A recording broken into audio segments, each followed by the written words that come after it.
siang. Assalamualaikum warahmatullahi wabarakatuh. Waalaikumsalam, selamat siang. Jadi di Bapak ada buat saya. baik, tentunya ada perlu mungkin berapa menit ke depan dengan Pak Guru. Di sini saya mahasiswa dari BPG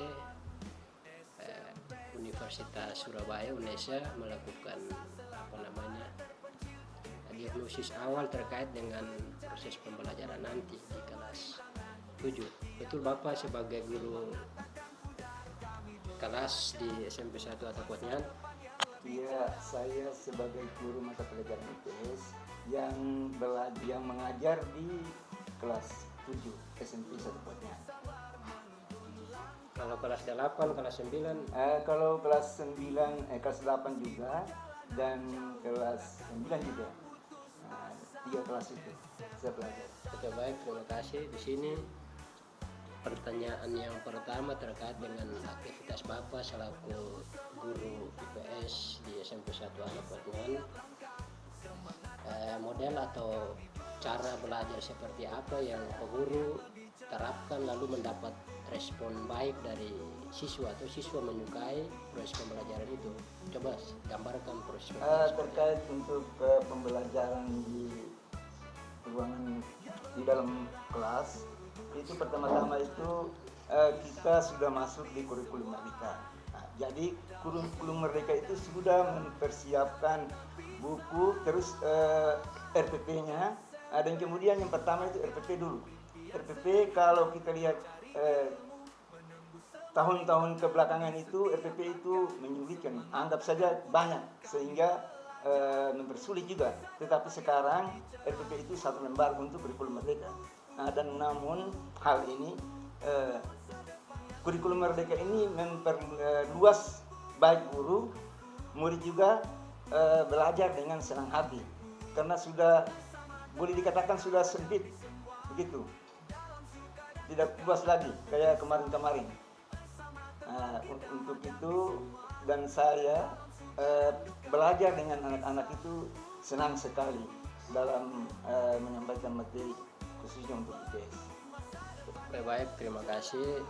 Mungkin lebih saya menggali terkait dengan pengantar yang tadi Pak Guru sudah sampaikan tadi. Model yang digunakan misalnya model diskusi atau bermain peran atau belajar di luar, itu maksudnya seperti apa yang siswa sering suka untuk Pak Guru tampilkan? Yang sering mereka suka itu diskusi, kemudian untuk umpan balik. Guru menanya, kemudian murid menjawab. Itu mereka senang sekali. Kemudian yang ketiga itu mereka kerja kelompok. Itu mereka paling senang di materi yang saya bawakan. Itu saja. Kalau biasanya itu bagi kelompok baru diskusi, yang siswa memberikan penjelasan terkait dengan materi itu, setelah pembelajaran baru ada umpan balik dari siswa. Iya. Contohnya begini, kalau saya biasanya pampang peta di muka, saya berikan mereka untuk 3 kelompok gitu. Contohnya membagi wilayah, pembagian wilayah zona di waktu Indonesia. Jadi kelompok 1 zona timur, kelompok 2 zona tengah, kelompok 3 zona barat. Jadi mereka tentukan, nanti saya katakan mereka cari di dalam peta ini zona mana yang terdapat waktu zona barat, contohnya begitu. Jadi mereka sudah tahu bahwa dari Sumatera, Jawa dan lain sebagainya itu termasuk Jawa itu zona barat. Mereka tunjukkan di situ. Baik, terima kasih. Jadi apakah di dalam pembagian kelompok tadi itu misalnya zona A, zona B, zona C itu apakah ada kriteria khusus dalam pembagian kelompok itu? Ada kriteria atau tidak? Ada. Kriterianya seperti apa itu?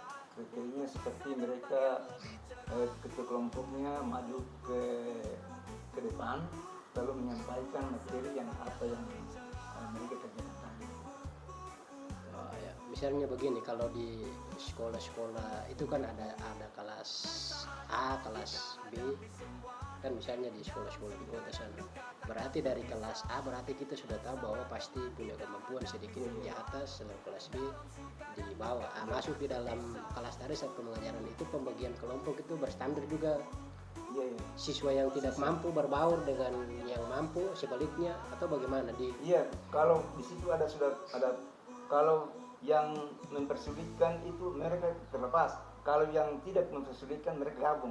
Nah, contohnya tadi Bapak Guru tunjuk saja zona yang contohnya anak-anak coba sebutkan atau menunjukkan zona sebelah zona timur atau barat. Nah, itu mereka paham karena mereka melihat di papan kenyataan yang ada. Jadi mereka paham itu walaupun mereka yang tidak pemikirannya sampai di yang Bapak bilang tadi, tapi pasti mereka tahu karena mereka sudah lihat di papan kenyataannya. berarti hasil akhirnya tuh misalnya pemaparan atau penjelasan itu hasil akhirnya semua menjelaskan. Iya, menjelaskan. Atau kelompok A punya akhirnya beda atau semua sama. Semuanya sama. Misalnya buat peta berarti semua buat Semua peta sama. gitu. Nah, mungkin itu saja pertanyaan yang saya tanya terkait dengan asesmen diagnosis awal untuk siswa sebelum saya mengajar. Sekali lagi terima kasih banyak Pak Guru selaku guru IPS di lembaga Sifil 1 atau Pemilihan ini. Mudah-mudahan Pak Guru bantu doa supaya urusan saya lebih lancar ke depan. Amin. Amin. Selamat siang. Selamat siang.